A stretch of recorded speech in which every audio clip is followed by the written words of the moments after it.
نحمدہ ونصلی ونسلم علی سیدنا و مولانا محمد رسولہ النبی الامین المکین الحنین الکریم الرؤوف الرحیم، اما بعد فاعوذ باللہ من الشیطان الرجیم، بسم اللہ الرحمن الرحیم۔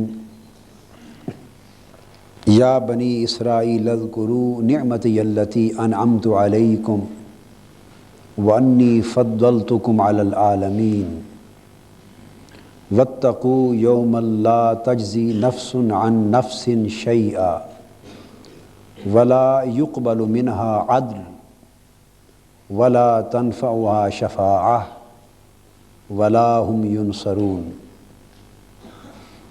وَإِذِ ابْتَلَىٰ إِبْرَاهِيمَ رَبُّهُ بِكَلِمَاتٍ فَأَتَمَّهُنَّ قَالَ إِنِّي جَاعِلُكَ لِلنَّاسِ إِمَامًا قَالَ وَمِنْ ذُرِّيَّتِي قَالَ لَا يَنَالُ عَهْدِ الظَّالِمِينَ۔ صدق اللہ مولانا العظیم۔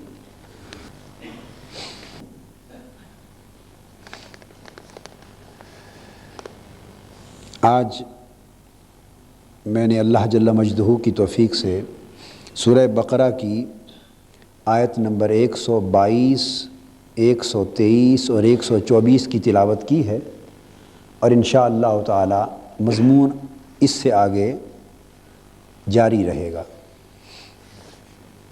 ایک سوال آیا ہے ہمارے ایک ساتھی اور بھائی ہیں سامعین میں سے، بڑا اچھا سوال ہے۔ انہوں نے لکھا ہے کہ کل چونکہ ایک بات ہو گئی تھی عدل اور فضل کی، انہوں نے پوچھا ہے کہ عدل اور فضل کے حوالے سے ایک سوال ذہن میں آ رہا ہے، اور وہ پوچھتے ہیں کیا فضل میں بھی عدل ہوگا؟ یہ ایک اچھا سوال ہے، بڑا پیارا سوال۔ کیا فضل میں بھی عدل ہوگا؟ اس کا جواب ہاں میں ہے کہ فضل میں بھی عدل ہوگا، مگر وہ جو عدل کا پیمانہ فضل میں ہے وہ یکسر اور ہے، اور جسے اس لیے اس کو ہم عدل کہتے نہیں ہیں، اس کو ہم عدل نہیں کہتے، مگر اس فضل میں اللہ جس پہ فضل فرماتا ہے تو اس میں بھی اس کا ایک عدل ہوتا ہے، مگر وہ عدل کہلاتا نہیں، چونکہ فضل کا معنی ہی حق سے زیادہ دینا ہے، اور عدل کا معنی ہے حق کے مطابق دینا۔ تو ایک مثال انہوں نے پوچھی، اگر دو انسانوں کے اعمال کا میزان عدل میں برابر ہو جائے، دو انسانوں کا حساب و کتاب عدل میں برابر ہو جائے، تو کیا فضل سے یہ دونوں غیر مساوی بھی ہو سکتے ہیں کہ ایک کو فضل مل جائے اور وہ درجے میں بڑھ جائے؟ یہ ایک سوال ہے۔ ایک عجیب اتفاق ہے، میں نے یہ سوال کھول کے ابھی دیکھا، میری نظر پڑ گئی کہ فضل اور عدل کا سوال، اور میں نے ادھر آیت کھولی تو جو آیت میں نے پڑھی وہ آیت، دو آیتیں جو پڑھی، تو پہلی آیت فضل کو بیان کر رہی ہے، دوسری عدل کو بیان کر رہی ہے۔ یعنی اللہ کی شان کہ وہ جو سوال آیا فضل اور عدل کا، اللہ پاک نے وہی فضل فرما دیا اور وہی دو آیتیں سامنے آ گئیں۔ اس کو مختصراً میں بیان کر لوں، پھر اس میں قرآن مجید کے حوالے سے بات اور آ جائے گی، وہ ضروری چیز ہے۔ ایک بات تو یہ ذہن میں رکھ لیں کہ جب ہم یہ کہتے ہیں کہ فضل میں بھی عدل ہوگا، تو اس کا مطلب یہ ہے کہ اللہ کے ہاں فضل کا بھی ایک پیمانہ ہے۔ وہ جو عدل ہوگا اس سے مراد کیا ہے کہ فضل کرنے کا اور فضل فرمانے کا بھی ایک پیمانہ ہے۔ جو جو اس پیمانے پر پورے اتریں گے اللہ انہیں اپنے فضل سے نوازے گا، اور فضل سے نوازتا ہے، مگر وہ پیمانہ کیا ہے؟ وہ اس طرح کا پیمانہ عدل نہیں جس کو ہم قرآن کی یا شریعت کی اصطلاح میں عدل کہتے ہیں، چونکہ عدل کا معنی ہے معاوضہ قرآن کی اصطلاح میں۔ ابھی آگے وہ آیت آ رہی ہے، یعنی جس نے جو کیا اس کے عوض اس کو مل گیا، نیکی کی تو اس کے عوض میں جزا مل گئی برابر، بدی کی تو اس کے عوض میں سزا مل گئی برابر، تو عدل یہ کہلاتا ہے۔ تو فضل کے باب میں بجائے لفظ عدل استعمال کرنے کے اس سے کنفیوژن پیدا ہو سکتا ہے۔ یوں کہا جائے کہ اللہ کے ہاں ایک فضل کے بھی کچھ پیمانے ہیں، یہ فضل کا بھی ایک پیمانہ ہے۔ اب وہ صورت کیا ہے؟ جو یہ دوسرا سوال ہے اس کو میں وضاحت کر لوں کہ اگر دو آدمیوں کا عدل کے میزان میں حساب برابر ہو گیا تو یہ ممکن ہے کہ ان دو میں سے کسی ایک کو اللہ کا ایسا فضل نصیب ہو کہ وہ درجے میں بڑھ جائے، یہ ممکن ہے۔ اس کا جواب بھی ہاں میں ہے۔ قرآن مجید نے اس کو بیان فرمایا کہ اللہ پاک آپ جو عمل بھی کرتے ہیں اس کا پورا پورا بدلہ دے گا، اس کا پوری پوری جزا دے گا۔ اس کو اللہ رب العزت نے عدل میں بیان فرما کے اور پھر اللہ اپنے فضل میں سے جو چاہے گا جس کے لیے اضافہ فرما دے گا۔ تو عدل کے باب میں جو ان کا استحقاق تھا اس میں تو برابر ہو گئے، مگر وَيَزِيدُ مِن فَضْلِهِ مَا يَشَاءُ، پھر وہ جو چاہے جس کے لیے چاہے اپنے فضل میں سے اس کے لیے زیادہ کر دے، اضافہ فرما دے۔ تو قاعدہ یہ ہے کہ جس نے جو عمل کیا تھا اس کو اس کے عمل کا جو حق بنتا تھا جزا اور سزا میں، وہ اس کو الف کو بھی مل گیا، اور جزا اور سزا میں جو حق بنتا تھا وہ بے کو بھی مل گیا۔ تو عدل یہی تھا کہ کسی کی حق تلفی نہ ہو، اور جو اس نے عمل کیا اس کا پورا پورا بدلہ آخرت میں اس کو مل جائے، سو وہ دونوں کو مل گیا۔ اب کلیم ختم ہو گیا، جس کو جو جنت کا درجہ اس کے حصے میں عدل کے پیمانے پر آ گیا، جو مقام آ گیا، جو جزا سزا وہ پوری ہو گئی اور کوئی ظلم نہ ہوا، سو کلیم ختم ہو گیا۔ اب اس کے بعد فضل، یہ چیپٹر ہی جدا ہے، جیسے میں نے کل عرض کیا تھا، اس کا عدل کے ساتھ کوئی مقابلہ اور موازنہ نہیں، ایک جدا چیپٹر ہے۔ وہ اس طرح ہے کہ عدل کا تعلق کسب سے ہوتا ہے۔ کیا؟ عدل کا تعلق کسب سے، یعنی ہیومن ایفرٹ سے ہے، انسان کی محنت سے ہے، انسان کی سعی اور کاوش اور جد و جہد اور عمل سے ہے۔ اس کے اوپر جو کچھ اس کو ملنا ہے وہ عدل ہے۔ اور فضل کا تعلق کسب سے نہیں، وہ وہب سے ہوتا ہے، وہ اللہ کی عطا ہے، وہ کسی نسبت سے، کسی تعلق سے، اس شخص کی کسی وجہ سے اللہ پاک اس پر فرما دیتا ہے، اور وہ کسی کو معلوم ہو یا نہ ہو، کسی کی سمجھ میں آئے یا نہ آئے، اس پر کویسچن نہیں ہو سکتا۔ اس کی مثال آپ یوں سمجھ لیں کہ ہم کتنے افراد بیٹھے ہیں اور رنگ ہر ایک کا اور شکل ہر ایک کی جدا جدا ہے، یہ فضل ہے۔ کسی کو اس نے خوبصورت بنا دیا، کسی کو وہ خوبصورتی نہیں دی، کسی کو گورا اچھا رنگ دے دیا، کسی کو وہ رنگ نہیں دیا، کسی کے فیچر اچھے کر دیے، کسی کے نہیں۔ وَالَّذِي يُصَوِّرُكُمْ فِي الْأَرْحَامِ کیف یشاء، جیسے وہ چاہتا ہے وہ ماں کے رحموں میں شکل دے دیتا ہے۔ تو جس کو اس نے جس طرح کی شکل دے دی، یہ اس کے فضل کے باب میں سے ہے۔ اب اس کا تعلق عدل سے نہیں، چونکہ شکل انسان اپنی محنت سے نہیں کماتا۔ اس طرح عقل ہے، کسی کو تھوڑی کسی کو زیادہ دے گی، تو عدل اور فضل کا نظام اس دنیا میں بھی ہے۔ تو کسی کو اللہ پاک نے دانش میں بہت زیادہ عطا کر دی، کسی کو تھوڑی دے دی، تو جس کو زیادہ دے دی وہ اس کے کسی کسب کے نتیجے میں نہیں ملی، وہ اللہ کی دین تھی، یہ فضل ہے۔ اسی طرح اللہ پاک نے بہت ساری چیزوں میں انسانی کسی کی طبیعت میں بخل رکھ دیا، کسی کی طبیعت میں سخاوت رکھ دی۔ تو وہ چیزیں جو وہب میں آتی ہیں، اللہ پاک کی طرف سے ودیت ہو جاتی ہیں، وہ ساری اس دنیا میں بھی ہم صبح و شام دیکھتے ہیں کہ وہ فضل میں سے ہیں۔ اس طرح کسی کو اللہ پاک دولت میں بہت زیادہ درجات اور کثرت عطا فرما دیتا ہے، رزق میں بڑی وسعت عطا فرما دیتا ہے، یہ اس کا فضل ہے۔ لہٰذا فضل اور عدل کے نظام دنیا میں بھی چلتے ہیں۔ عدل میں دنیا میں بھی یہ ہوگا کہ اس نے جو محنت کی، خواہ وہ کافر ہے، خواہ وہ مومن ہے، خواہ وہ اللہ کو ماننے والا ہے، خواہ وہ اللہ کو ماننے والا بھی نہیں ہے، جو دنیا میں محنت کرے گا اس کو اللہ پاک اس کی محنت کا اجر برابر عطا کر دے گا، قطع نظر اس کے کہ وہ کون ہے۔ یہ اس کا عدل ہے، چونکہ وہ سارے انسانوں کا رب ہے۔ مگر مومنوں کے لیے وہ فضل فرمائے گا، مومنوں کے لیے کہ دنیا میں بھی ان کو دے گا اگر وہ محنت کریں گے، اور آخرت میں بھی عطا فرمائے گا، تو یہ بھی اللہ کا فضل ہے۔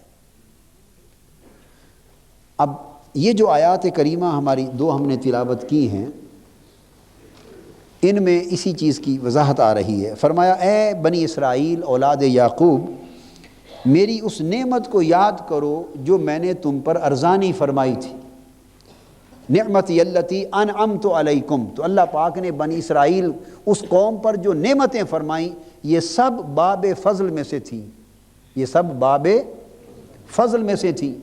ان کو من و سلوہ دے دیا، یہ فضل تھا، عدل نہیں تھا۔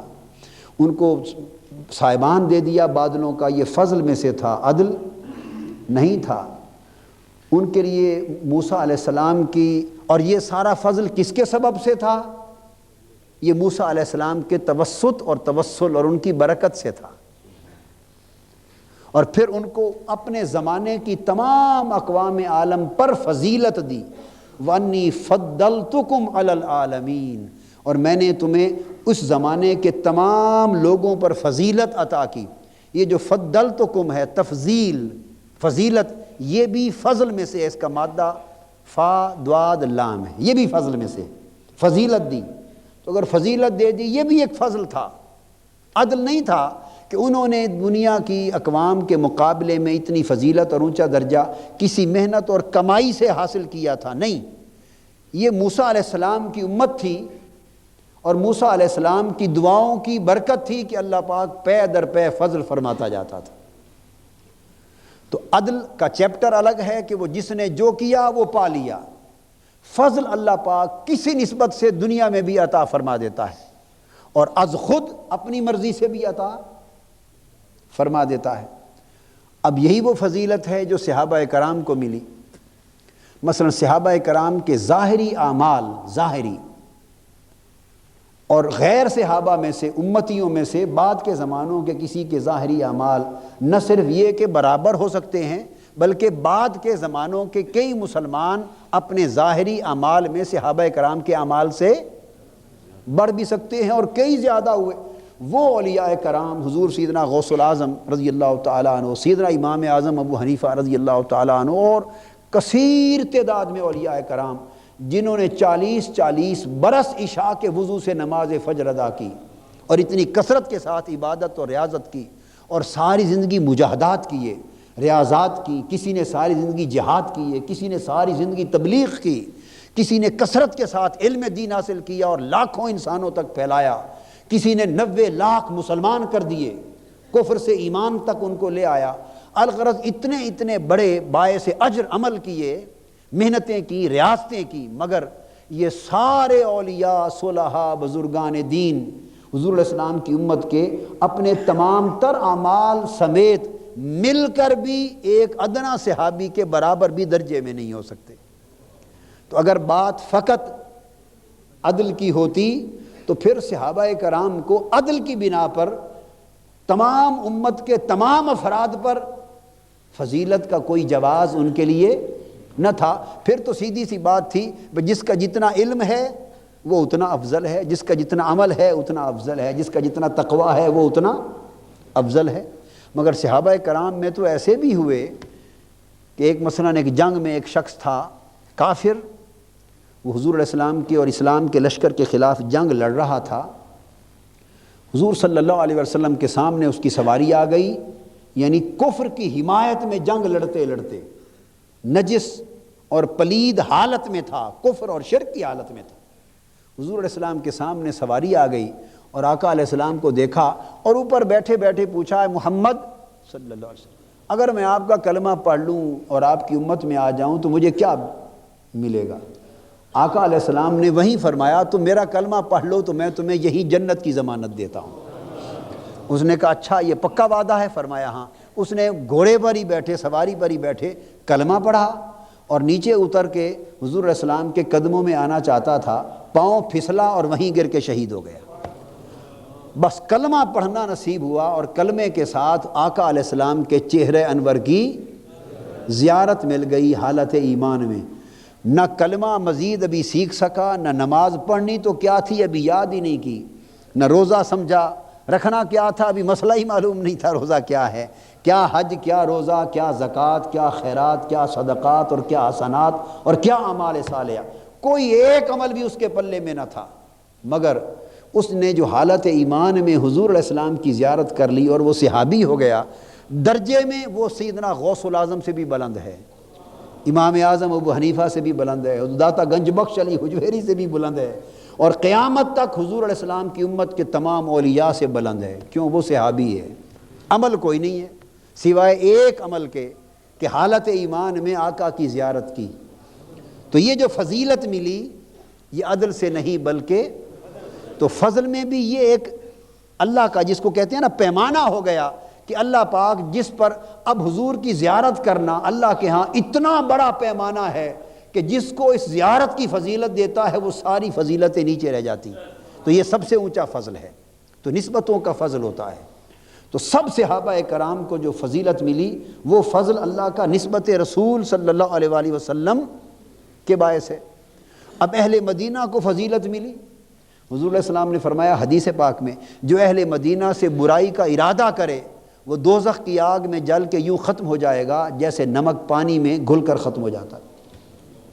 اب برائی کا ارادہ تو کسی بھی انسان سے کرنا حرام ہے، اور وہ کسی انسان سے بھی زیادتی کی جائے تو گناہ ہے، مگر اہل مدینہ کو حضور علیہ السلام نے مختص کر دیا، تو ہر ایک کے ساتھ جو برائی کرے گا اس کا گناہ برابر ہوگا، مگر جس نے اہل مدینہ سے کی اس کا گناہ زیادہ اور عذاب بڑھ گیا۔ کیوں؟ ان کو حضور علیہ السلام کا پڑوس نصیب ہے، آقا کے شہر میں بسنا نصیب ہے۔ ان چیزوں کو فضل کہتے ہیں جو کسی نسبت سے نصیب ہو جائے، جو کسی نسبت سے نصیب ہو جائے۔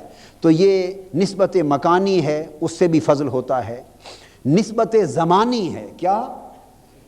ایک زمانے میں خیر القرون قرنی ثم الذین یلونہم ثم الذین یلونہم، سب سے بہتر میرا زمانہ، پھر ان سے ملنے والے، پھر ان سے ملنے والے، تو جو زمانہ حضور کے جتنا قریب ہے وہ بھی فضیلت پا گیا۔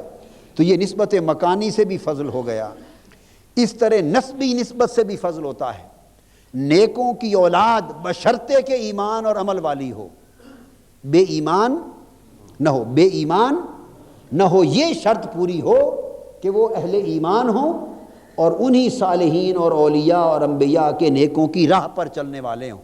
یہ بنیادی شرط اگر پوری ہو اس کے بعد ان پر فضل ہوتا ہے، اور وہ خاص فضل ہے جو اوروں کے لیے نہیں ہوتا۔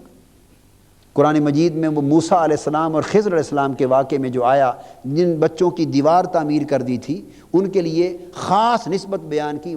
یہ جو احسان کیا ان بچوں پر اس کی وجہ صرف یہ تھی کہ ان کا باپ نیک تھا، تو ان کے باپ کی نیکی ان کے بھی کام آ گئی۔ اور اگر خود اولاد صاحب ایمان نہیں ہے تو نوح علیہ السلام کا بیٹا تھا اور کافر تھا، اس کو وہ نسب کام نہ آیا۔ تو بنیادی شرط اگر پوری ہو جائے تو پھر یہ نسبتیں فضل کا باعث بن جاتی ہیں۔ اولیاء کی صحبت فضیلت کا باعث بنتی ہے، اہل اللہ کی صحبت۔ حضور نے فرمایا اللہ کے جو مقرب بندے، ذاکر بندے، اولیاء، فرمایا میری امت میں ایسے مقرب بندے ہیں کہ جو ان کی ہم نشینی اور ان کی قربت اور ان کی صحبت اختیار کرتا ہے وہ محروم نہیں رہتا، اس کی بدبختی کو سعادت میں بدل دیا جاتا ہے۔ حدیث صحیح ہے۔ تو ان کی مجلس بھی نسبت بن جاتی ہے اللہ کے فضل کی۔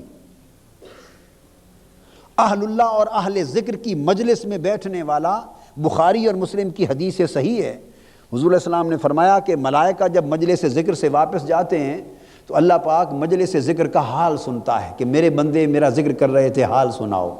ملائکہ حال سناتے ہیں، اللہ پاک پوری بات سن کر فرماتے ہیں فرشتوں گواہ ہو جاؤ میں نے ان سب کو معاف فرما دیا، بخش دیا۔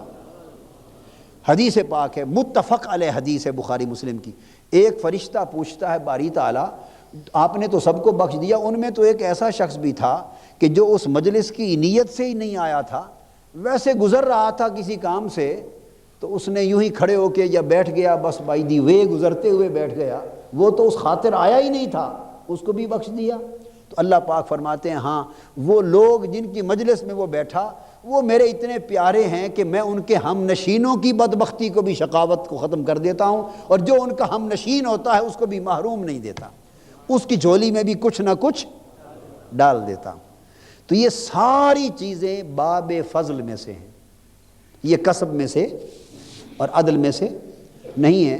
سو قیامت کے دن دنیا ہی کی طرح اللہ پاک عدل میں سب کو اپنے اپنے اعمال کا میزان پر حساب عطا فرما دیں گے، اور پھر اگر کسی کے لیے فضل کی کچھ اور بنیادیں، کچھ اور پیمانے، کچھ اور نسبتیں اللہ کے فضل کی ہیں تو بنی اسرائیل کو جو فضیلت دی وہ بھی فضل تھا، اور وہ کس کی نسبت سے؟ موسیٰ علیہ السلام کی نسبت سے فضل تھا۔ تو یاد رکھیں کہ فضل عمل کی وجہ سے نہیں ہوتا، عمل سے عدل ملتا ہے، عمل سے عدل ملتا ہے۔ فضل تو اللہ پاک کی ایک ایسی رحمت ہے جو دیگر نسبتوں کے ساتھ ہوتی۔ آگے فرمایا وَاتَّقُوا يَوْمًا لَا تَجْزِي نَفْسٌ عَن نَفْسٍ شَيْئًا، اس دن سے ڈرو جب کوئی جان کسی دوسری جان کی جگہ کوئی بدلہ نہ دے سکے گی۔ لا تزر وازرۃ وزر اخری، کوئی جان کسی دوسرے کے گناہ کا بوجھ نہیں اٹھائے گی، کوئی جان اپنے آپ کو دوسرے کے گناہ کی سزا میں بدلے کے طور پہ پیش نہیں کر سکے گی کہ باری تعالیٰ اس کا گناہ کا عذاب سزا مجھے دے دے، اسے معاف کر دے۔ فرمایا نہیں، ایسا کوئی بدلہ نہیں دے سکے گا، اس دن سے ڈرو۔ آگے فرمایا وَلَا يُقْبَلُ مِنْهَا عَدْلٌ، اور اس دن کوئی عدل بھی قبول نہیں کیا جائے گا، اس دن کوئی عدل بھی قبول نہیں کیا جائے گا۔ یہاں عدل سے مراد کیا ہے؟ فرمایا کہ اس دن اس کی طرف سے اپنے آپ کو چھڑانے کے لیے کوئی معاوضہ قبول نہیں کیا جائے گا۔ تو عدل بمعنی معاوضہ یعنی عوض۔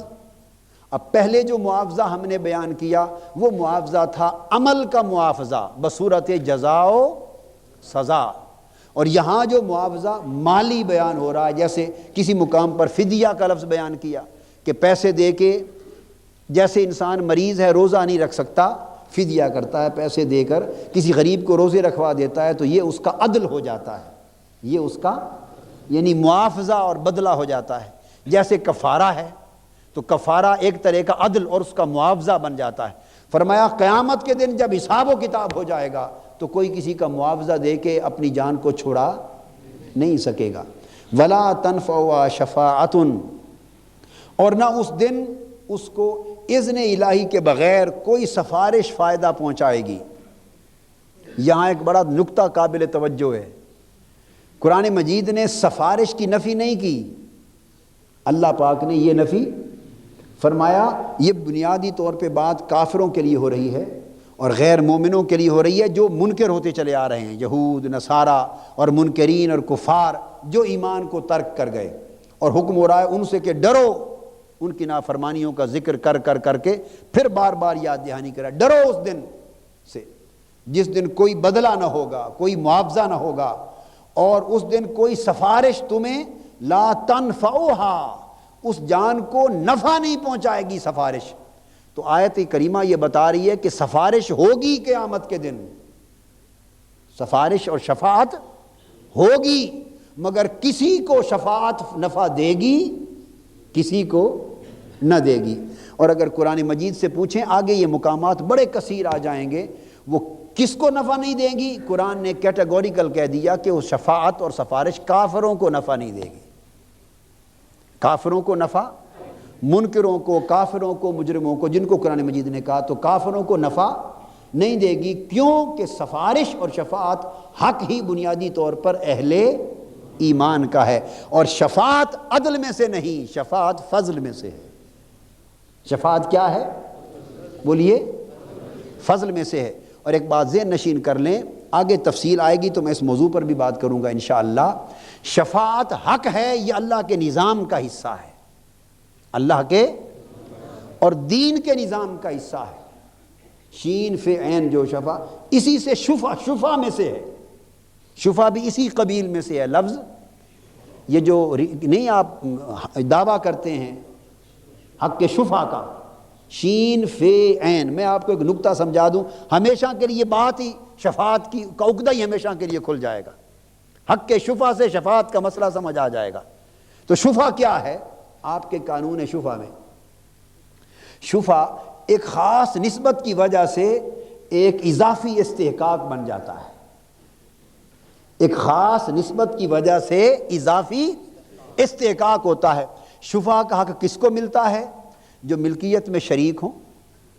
اگر ایک جائیداد ہے اس میں 3-4 شریک ہیں اور ان میں سے ایک آدمی اپنی جائیداد کو بیچنا چاہتا ہے تو جو اس کے باقی شریک ہیں ملکیت میں ان کو حق شفا ہوگا۔ تو وہ اگر کسی غیر کو بیچنا چاہے جو شریک نہیں، وہ ایک طرف ہے، اور ادھر یہ جو اس کے شرکا ہیں، شریک ہیں، اگر یہ کلیم کر دیں تو ان کے حق کو اب ظاہراً عدل کے پیمانے میں کوئی سبب نہ تھا، کیا وجہ ہے کہ ان کو فائق قرار دیا جائے اور اسے فائق نہ مانا جائے؟ بیچنے والے کی مرضی، وہ جس کو بیچ دے، وہ بھی پیسے لے کر آیا، اب لاکھ روپے کے حساب سے میں بھی خرید رہا ہوں، یہ بھی لاکھ روپے کے حساب سے خریدنا چاہتے ہیں، تو کیا وجہ ہے کہ اسے ترجیح نہ دی جائے اور اس کو ترجیح دی جائے؟ اور کوئی سبب نہیں سوائے ایک کے کہ ان دو میں ایک نسبت تھی کہ یہ اس جائیداد میں ساجی تھے، ملکیت میں شریک تھے، تو اس شرکت کی نسبت نے ان کو حق شفعہ دے دیا، لہٰذا وہ شفعہ کا حق استعمال کرتے ہوئے مقدمہ جیت جائے گا۔ اور یہ صرف مغربی قانون کا نہیں، یہ شریعت کے قانون اور فقہ اسلامی کا بھی لا ہے۔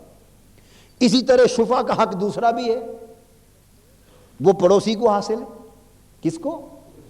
کہ اگر کوئی آدمی اپنا مکان، جائیداد، زمین بیچنا چاہے دور اور پڑوسی خریدنے کا خواہش مند ہو تو پڑوسی کا حق دور والے سے فائق ہوگا۔ اب وہ کس وجہ سے فائق ہے؟ کوئی عدل کا پیمانہ نہیں بنتا یہاں، اس لیے کہ پیسے دے کے خریدنا ہے تو اس کو کیوں نہ دیا جائے اور یہ کیوں اپنا حق ترجیحاً ثابت کرے؟ جواب ہوگا کہ چونکہ یہ پڑوسی ہے، یہ جو قربت ملی ہے اس کو، اس قربت نے اس کو شفعہ کا حق دے دیا ہے۔ تو کبھی شرکت کی وجہ سے، کبھی قربت اور پڑوس کی وجہ سے، تو ایسے اسباب کی وجہ سے، اور اسباب بھی ایک دو ہیں جن کی وجہ سے حق شفعہ ملتا ہے۔ تو شفعہ میں آدمی کلیم کرتا ہے کہ یہ میرا حق فائق ہے، میرا حق فائق ہے، تو شفعہ سے حق فائق ہو جاتا ہے۔ بس اسی شفعہ سے شفاعت ہے، اسی شفعہ سے شفاعت ہے کہ قیامت کے دن بھی عدل کے حساب و کتاب جدا ہوں گے، عدل کے حساب و کتاب جدا ہوں گے، مگر بعض والدین کے چھوٹے بچے معصوم، یا چھوٹی بیٹیاں یا بچے معصوم فوت ہو گئے ہوں گے، وہ کھڑے ہو جائیں گے، کہیں گے باری تعالیٰ جو تیرے اعمال کا حساب ہے میزان میں تول اور حساب کتاب جزا سزا ہمارے ماں باپ سے کر، وہ الگ معاملہ ہے، مگر ہم حق شفعہ مانگ رہے ہیں کہ ہم معصوم بچے تھے، ہم شفاعت کرتے ہیں ہمارے ماں باپ کو بخش دے۔ یہ حق شفعہ ہے ان کا، اس کو شفاعت کہتے ہیں۔ اور آپ جب دعا مانگتے ہیں نماز جنازہ میں تو معصوم بچوں کے لیے دعا ہی یہ مانگتے ہیں، اللہم اجعلہ لنا شافعا، میں اسی کا حصہ بتا رہا ہوں صرف، شافعا و مشفعا، اے اللہ اس کو ہماری شفاعت کرنے والا بنا اور اس کی شفاعت ہمارے حق میں قبول فرما لے۔ تو معصوم بچوں کی شفاعت حق ہو گئی نا۔ لہذا یاد رکھ لیں جہاں کہیں قرآن مجید میں قیامت کے دن کے حوالے سے شفاعت کی نفی آئے گی، یہ بڑا بنیادی نکتہ ہے، اور بعض لوگ اس باب میں بڑے مغالطے میں مبتلا ہیں، بسبب جہالت یا بسبب کم علمی یا قرآن کا ہمہ جہت اور ہمہ پہلو مطالعہ نہ کرنا، جزوی مطالعہ کرنا، ایک دو مقام کو پڑھ کر مسئلہ کر دینا۔ اب تمام مقامات اور دین کل کو دیکھیں تو اگر یہ سمجھ لیا جائے کہ قیامت کے دن سرے سے شفاعت ہوگی ہی نہیں تو پھر تو یہ بہت بڑا مذاق امت کے ساتھ کروا دیا نا، کہ معصوم بچوں کی دعا رکھوا دی کہ دعا ہو رہی ہے مولا یہ ہمارا شفاعت کرنے والا بنے، اور فیصلہ فرما دیا شفاعت کا کنسیپٹ ہی کوئی نہیں، تو یہ تو مذاق بن گیا دین کے اندر۔ آپ بات سمجھ؟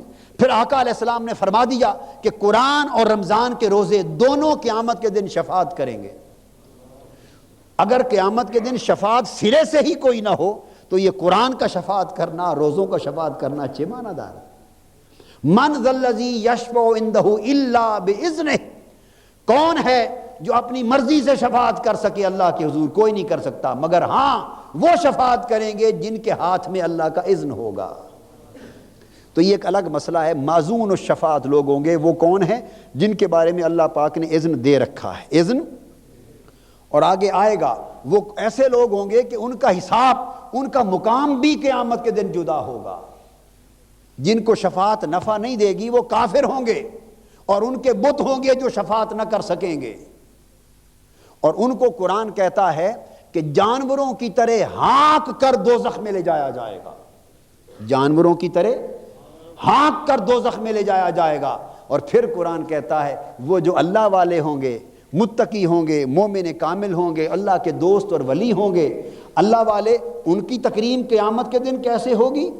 ہم سب تو پیش ہوں گے حساب و کتاب کے لیے، ہم تھر تھر کانپ رہے ہوں گے، نفسا نفسی کا عالم ہوگا، ہر شخص کو اپنے نامہ اعمال کی فکر ہوگی اور اپنے انجام کی فکر ہوگی، مگر وہ جو اللہ والے ہوں گے، جنہوں نے اس دنیا میں اللہ کو راضی کر لیا ہوگا، جنہوں نے دنیا میں اللہ کا اذن لے لیا ہوگا، قرآن کہتا ہے کہ ان کی آمد قیامت کے دن کیسے ہوگی؟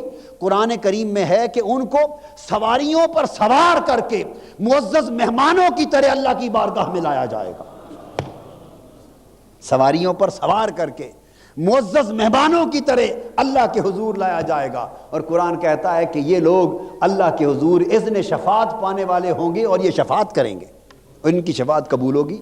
انبیاء کریں گے شفاعت، اولیاء کریں گے، شہداء کریں گے، نیک اعمال کریں گے، معصوم بچے کریں گے، حتیٰ کہ آپ نے کسی پیاسے کو پانی پلا دیا وہ پیاسا بھی شفاعت کرے گا، کسی کتے کو جو پیاس سے مر رہا تھا اس کو پانی پلا دیا وہ بھی شفاعت کرے گا۔ یہ بات میں نے اس لیے سمجھا دی کہ اس مغالطے کو دور کر دیا جائے۔ ولا تنفع شفاعت، بعض ذہنوں میں خیال آتا ہے کہ قیامت کے دن کوئی شفاعت نہیں ہوگی، کوئی شفاعت کرنے والا نہیں ہوگا، کسی کو شفاعت کوئی فائدہ نہیں دے گی۔ یہ جو علی الاطلاق تصور وضع کر لیا جاتا ہے یہ سراسر جہالت ہے، اور نہ صرف جہالت بلکہ بہت بڑی گمراہی ہے، چونکہ شفاعت کے اوپر تو حدیث پاک کے ابواب قائم ہیں، ابواب کے ابواب قائم ہیں، اور قرآن مجید میں صراحت کے ساتھ شفاعت کی آیتیں ہیں۔ یہ بات ذہن نشین فرما لیں، اور یہ شفاعت بھی اللہ کے فضل میں سے، اللہ کے، اور اس میں بھی ایک پیمانہ ہے جس نے اللہ پاک نے جس کو معزون بنا دیا۔ اب آگے ارشاد فرمایا، اور اللہ پاک نے وہ وقت یاد کرو جب ابراہیم کو اللہ پاک نے کئی باتوں میں آزمایا، کبھی ان کو آگ میں ڈال کے آزمایا، کبھی یہ حکم دیا کہ اس معصوم بچے اسماعیل اور اس کی والدہ کو بیابان میں بے آب و گیا ریگستان میں جا کے چھوڑاؤ، آزمایا، کبھی اس کو ذبح کرنے کا حکم دے کر آزمایا، کئی باتوں میں آزمایا۔ اور جب ابراہیم علیہ السلام نے وہ ساری باتیں پوری کر دیں اور ساری آزمائشوں میں پورے اترے تو اللہ پاک نے فرمایا قال انی جاعلک للناس اماما، اے ابراہیم اب میں آپ کو بنی نوع انسان کا امام و پیشوا بنا رہا ہوں۔ تو امامت اور پیشوائی ملی، تو یہ بات بھی معلوم ہو گئی کہ امامت اور پیشوائی آزمائشوں کے ذریعے ملتی ہے، آزمائشوں کے ذریعے ملتی ہے، اور قوموں کو بھی امامت و پیشوائی آزمائشوں میں سے گزر کے کامیابیوں کے بعد ملتی ہے۔ محض ہم کلمہ گو ہیں اور امت مسلمہ ہیں تو ہمیں امامت و پیشوائی مل جائے، مفت میں اس طرح نہیں ملتی۔ اللہ پاک نے امامت و پیشوائی کے لیے اذ ابتلا ابراہیم ربہ بکلمات کا ایک نظام وضع فرما دیا ہے کہ اللہ آزماتا ہے، جو آزمائش پہ پورا اترتے ہیں تو اللہ پاک اس آزمائش کے بعد ان کو ایک اونچا درجہ دیتا ہے، وہ امامت اور پیشوائی کا ہے۔ یہاں ابراہیم علیہ السلام نے عرض کیا قال ومن ذریتی، باری تعالیٰ یہ جو امامت اور پیشوائی کا تو نے وعدہ فرمایا تو یہ میری اولاد میں بھی قائم رہے گی، یعنی میری اولاد کو بھی عطا فرمائے گا؟ درخواست کی۔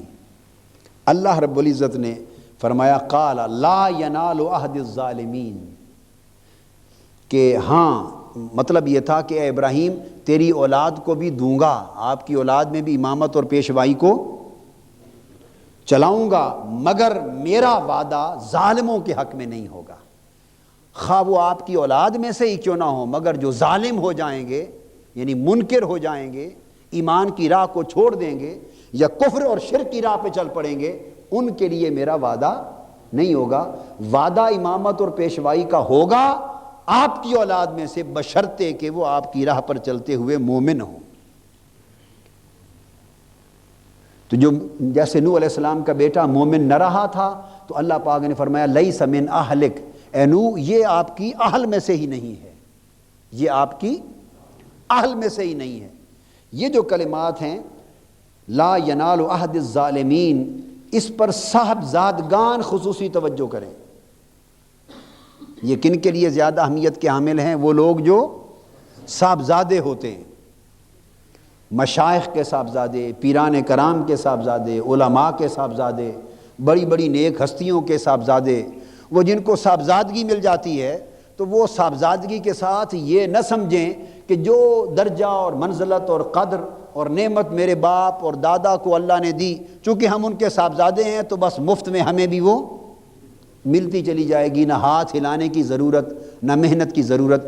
یہ جو تصور ہمارے ہاں گدی کا آ گیا ہے، جو گدی کا تصور ہمارے ہاں آ گیا ہے کہ الا ماشاء اللہ جو لوگ اس میں اہل ہیں، جو لوگ اس میں اور اپنے آباء و اجداد اور بزرگوں کے طریقے پر عمل پیرا ہوتے ہیں اور ان روایتوں کو اور عمل صالح کو قائم رکھتے ہیں، وہ فیوزات اور برکات بطریق فضل زیادہ پاتے ہیں۔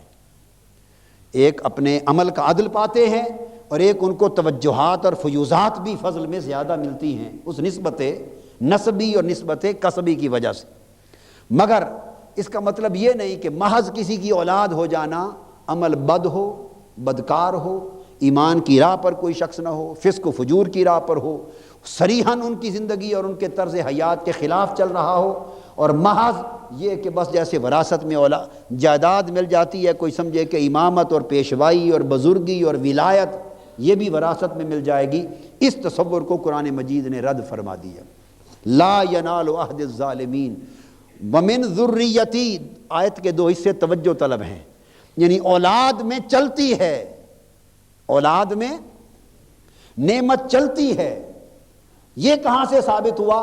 یہ ابراہیم علیہ السلام کی اس درخواست سے ثابت ہوا، ورنہ اللہ کا اتنا برگزیدہ پیغمبر حضرت ابراہیم جو بات خلاف اصل اور خلاف عدل ہے وہ کبھی تقاضا بھی نہ کرتا۔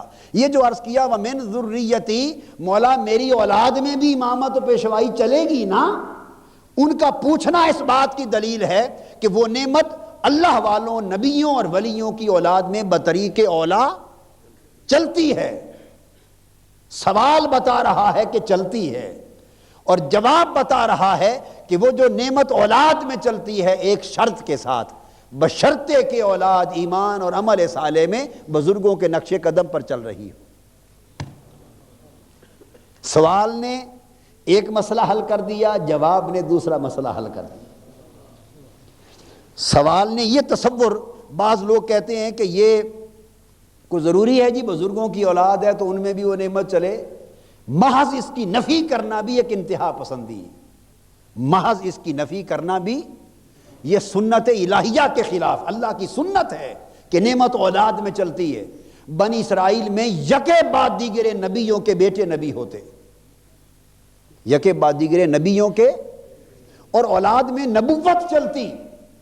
اگر اللہ پاک کی سنت اور طریقے میں نعمت کو اولاد میں چلانا نہ ہوتا تو ایک پیغمبر کے بعد اگلی اس امت کے لیے دوسرا پیغمبر دوسرے گھر سے کر دیتا، تیسرا پیغمبر تیسرے چوتھے قبیلے سے کر دیتا، چوتھا پیغمبر اگلے محلے سے کر دیتا۔ کیا وجہ ہے کہ باپ میں حضرت ابراہیم نبی، حضرت ان کے بیٹے حضرت اسماعیل نبی، ان کے بیٹے حضرت ابراہیم کے حضرت اسحاق نبی، حضرت اسحاق کے بیٹے حضرت یعقوب نبی، ان کے بیٹے حضرت یوسف نبی، تو نسلاً بعد نسلاً بنی اسرائیل میں انبیاء اولادوں میں ہوتے چلے آئے۔ سلیمان علیہ السلام، داؤد علیہ السلام یہ نبی رہے۔ جب زکریا علیہ السلام کی باری آئی وہ نبی، ان کے بیٹے یحییٰ علیہ السلام نبی، اور وہ بے اولاد ہو رہے تھے، وہ بے اولاد ہو رہے تھے، بڑھاپے کو پہنچ گئے۔ جب بوڑھے ہو گئے تو عرض کیا باری تعالیٰ وَإِنِّي خِفْتُ الْمَوَالِيَ مِن وَرَائِي وَكَانَتِ امْرَأَتِي عَاقِرًا فَهَبْ لِي مِن لَّدُنْكَ وَلِيًّا، باری تعالیٰ میری بیوی بھی ادھیر عمر کو پہنچ چکی اور اب ہو گئی، اب بانجھ ہو چکی، اور میرا قبیلے کے رشتہ دار بھی اچھے لوگ نہیں ہیں، تو مجھے ڈر ہے کہ جو نعمت نبوت تم نے مجھے دی ہے اگر میرا بیٹا نہ ہوا تو یہ نعمت میرے خاندان سے ضائع ہو جائے گی، تو مولا مجھے بیٹا عطا کر تاکہ وہ میری نعمت نبوت میں میرا وارث بنے، نعمت نبوت میں وارث بنے۔ اور باری تعالیٰ پھر اسے اپنی رضا کا حامل بنا۔ تب اللہ پاک نے دعا قبول فرمائی، فرمایا یا زکریا انا نبشرک بغلام اسمہ یحییٰ لم نجعل لہ من قبل سمیہ، اولاد عطا کی، یحییٰ عطا کی، اور پھر آگے نعمت دی۔ تو من مانگی تاکہ میری نعمت نبوت جو تو نے دی ہے میری اولاد میں کیسے یارثنی و یارث من آل یعقوب، مولا مجھے بیٹا عطا کر تاکہ یارثنی، جو تو نے مجھے نبوت کی نعمت دی ہے، میری نعمت کا بھی وارث بنے، وَيَرِثُ مِنْ آلِ یعقوب، اور آل یعقوب میں جو نعمت چلی آ رہی ہے ان کا بھی وارث بنے۔ اگر میرا بیٹا نہ ہوا تو نعمت کا تسلسل جو اولاد میں آ رہا ہے یہ منقطع ہو جائے گا۔ تو قرآن مجید کی نصوص سے ثابت ہے وَمِنْ ذُرِّيَّتِي، کہ نعمت اللہ کی اولاد میں بطریق اولا چلتی ہے۔ اور جواب بتا رہا ہے لا ینال عہد الظالمین، جواب نے ایکسیپشن کریٹ کر دیا، جواب نے ایک ایکسیپشن کریٹ کر دیا۔ ہاں نعمت امامت و پیشوائی کی اے ابراہیم آپ کی اولاد میں چلے گی، بشرطے کہ ان کو ملے گی جو ظالم نہ ہوں گے، جو ایمان کی راہ پر آپ کے متبع اور پیروکار ہوں گے۔ تو صاحبزادوں کو کے اوپر پھر دوہری ذمہ داری ہو جاتی اولادوں پر، کہ جن کے باپ دادا کو اللہ نے خاص نعمتوں سے نوازا ہو، تو جو ان کی اولاد ہیں چونکہ وہ وارثان نعمت بننے والے ہیں، ان کے لیے اپنے آپ کو اس کا اہل ثابت کرنے کے لیے بھی دوہری محنت کرنی چاہیے۔ کیا؟ دوہری محنت کرنی چاہیے۔ اور یہ ویسے تو مرید اور عقیدت مند بھی بیڑا غرق کر دیتے ہیں۔ ممکن ہے وہ صاحبزادہ یا نیک صالح لوگوں کی اولاد اہل بن جاتی، مگر وہ پیدائش کے ساتھ ہی جو ہاتھ چومنے کا سلسلہ اولادوں کا بھی شروع کرتے ہیں، اور ہاتھ چوم اور جو دھندا شروع ہوتا ہے، اور اس سے نتیجہ یہ بچپن میں ہی وہ بچہ ابھی تربیت کے مرحلوں میں داخل ہی نہیں ہوتا ہوگا، اس کا دماغ خراب ہو جاتا ہے۔ وہ سمجھتا میں تو پیدائشی ولی ہو گیا ہوں اور ساری نعمتیں میرے گھر کی مجھے وراثت میں مل گئی ہیں، تو بس وہ بھی ہاتھ پھیلا کے ہاتھ بھی چماتا پھرتا ہے اور پاؤں بھی چماتا پھرتا ہے اور دعائیں بھی دیتا پھرتا ہے اور دم بھی کرتا پھرتا ہے اور نذرانے بھی لیتا پھرتا ہے، بجائے اس کے کہ وہ تربیت کے مرحلے میں جاتا اور محنت اور ریاضت کر کے کسی مقام پر جا کر اپنے آپ کو اس نعمت عظمیٰ کا، عظیم نعمت کا وارث بناتا اور اس پروسیس میں داخل ہوتا۔ اس پروسیس میں ساری تواضع درکار تھی، انکساری درکار تھی، عاجزی درکار تھی۔ عقیدت مندوں نے پکڑ کے اس کا بیڑا غرق کر دیا، اس کا بیڑا غرق کر دیا۔ تو میں ڈرا کرتا ہوں اپنے رفقا سے اور وابستگان سے اور محبت کرنے والوں سے، ہمیشہ کہا کرتا ہوں بے خدا کے لیے یہ میری اولاد کو صاحبزادے نہ بنایا کرو، اور نہ سمجھو نہ بناؤ، میرے حال پہ رحم کرو۔ اس سے بڑا ظلم نہیں ہوگا کہ ان کا دماغ آپ خراب کر دیں اور بد دماغ کر دیں، اور وہ تربیت کے مرحلوں میں پڑھنے کی بجائے ابھی کچھ بھی نہ ہوں اور کامل سمجھنے لگ جائیں اپنے آپ کو۔ یہی پروسیس ہوتا ہے اکثر خانوادوں میں جہاں نعمت منقطع ہو جاتی، کہ ابھی اولادیں کچھ بھی نہیں بنی ہوتی کہ مرید ان کو کامل بنا دیتے ہیں اور ڈھکوسلے جاری کر دیتے ہیں، من گڑت کرامتے ہیں۔ پیدا ہوا، کہا جی ہمارے پیر صاحب کا بیٹا ہے، اور شروع کر دیا جی ان کے لیے تو پہلے بشارت ہو گئی تھی کہ یہ جو آپ کا بیٹا پیدا ہونے والا ہے پیدائشی غوث ہوگا۔ شاذ ہی کوئی گدی اور کوئی خانوادہ پیر خانہ نظر آئے جن کا بیٹا پیدائشی غوث نہ ہو یا پیدائشی کتب نہ ہو اور پیدائشی ابدال نہ ہو۔ بس وہ جو پیدائشی کتبیت اور غوثیت اور ابدالیت جو ڈالتے ہیں بچوں کے ذہنوں میں بھی آ جاتی، وہ سمجھتے غوث تو پیدائش سے ہم ہو گئے، اب آگے کیا کرنا ہے؟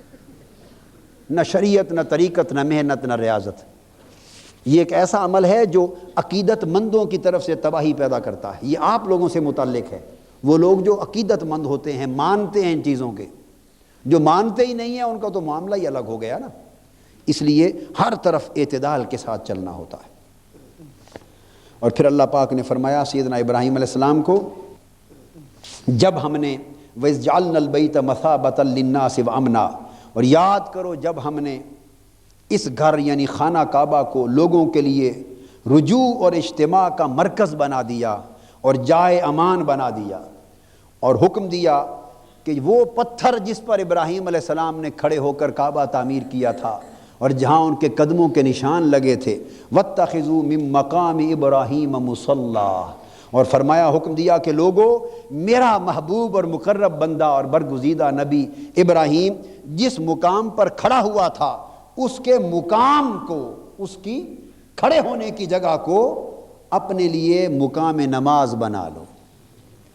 اب یہ بھی فضل کی باتوں میں آ گیا، یہ بھی یعنی اللہ کا پیغمبر ہے جس پتھر پہ کھڑے ہو کے کعبہ تعمیر کیا، نماز اللہ کی، عبادت اللہ کی، سجدہ اللہ کو کرنا، مگر فرمایا کہ میرے ابراہیم کے کھڑے ہونے کی جگہ کو جائے نماز بنا لو۔ حالانکہ نماز تو جس جگہ بھی کھڑے ہو کے ادا کرو ہو جاتی ہے، مگر پیغمبر کے مبارک قدم جس پتھر پر لگ گئے اللہ پاک نے اسے کائنات کے سارے پتھروں سے منفرد کر دیا، جدا کر دیا۔ اب اس پتھر کا تو کوئی عمل نہ تھا، اس پتھر کے اندر نہ کوئی عمل تھا، نہ اس کے اندر کوئی ایسی کانسٹیٹیوشن تھی، نہ اس کے اندر ایسے کوئی قیمتی جواہر تھے جن سے وہ پتھر بنا ہوا تھا، عام پتھروں جیسا ایک پتھر تھا، مگر سارے پتھر ایک طرف رہ گئے۔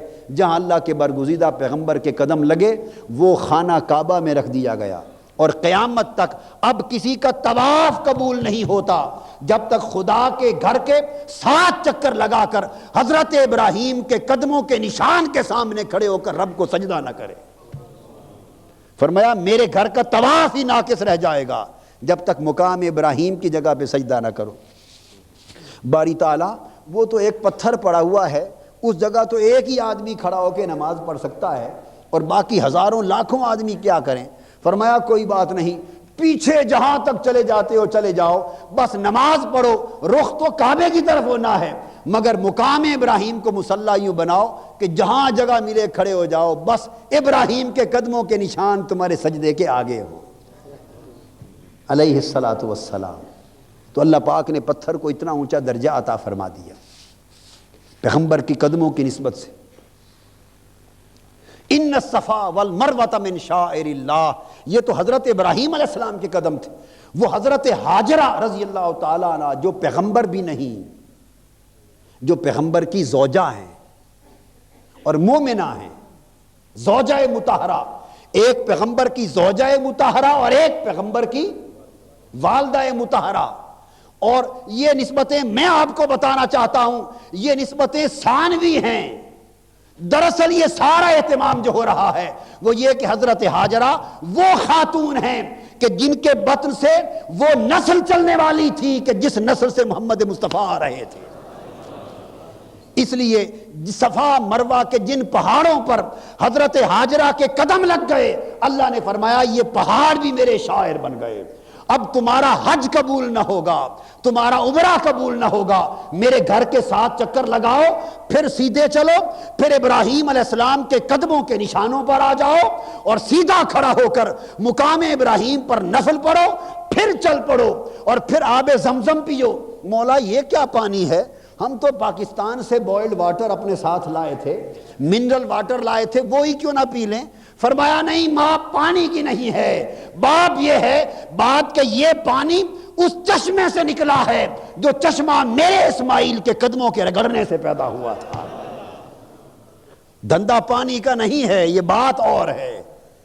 یہ آب زمزم، یہ نسبت اسماعیل نے آب زمزم بنا دیا، یہ مقام ابراہیم نسبت ابراہیم نے مقام ابراہیم بنا دیا۔ اب آگے چلو، یہ 2 پہاڑ آ گئے، فرمایا 7 چکر لگاؤ، اور یہ 2 سبز ستون ہیں ان میں دوڑ لگاؤ، 7 چکر لگاؤ۔ باری تعالیٰ یہ بھاگنا اور 7 چکر لگانا یہ بھی کوئی عبادت ہے؟